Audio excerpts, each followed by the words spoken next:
My biggest thing was you don't have to focus on what you can't change.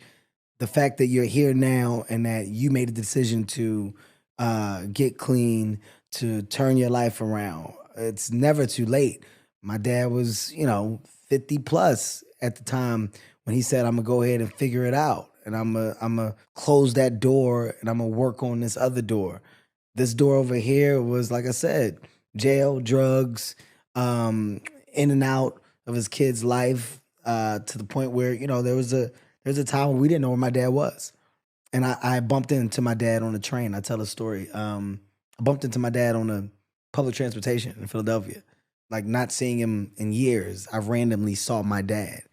And my dad was so embarrassed he got off the train and ran. But it's like that's where Wow. that world and that relationship was.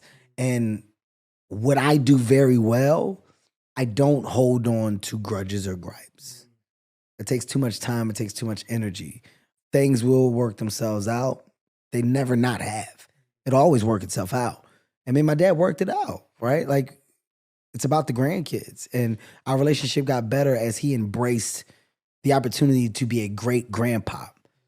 And seeing him try to do that right was his way of saying, I wish I could have done this right for you.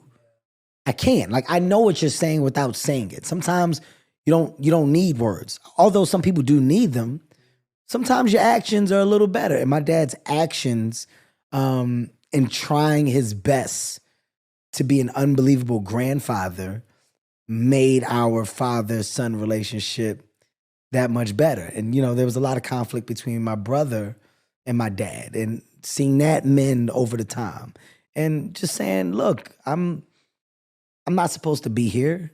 Dad, look at what your son has done. Look at where I am.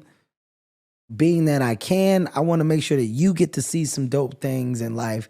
Here, let's do this and take that and live like this and do. So things work themselves out. His reward for giving his energy to something positive and life-changing was his son becoming successful, and his son saying, Dad, huh? It's not expected. That wasn't the plan. You got a great piece of light at the end of that dark tunnel that you didn't expect, that I didn't expect, because I didn't expect to be here. So everything it works itself out. Yeah. And, and losing my dad is when you look back and you go, yo, he was all right? Like, my reflection, my conversation, my words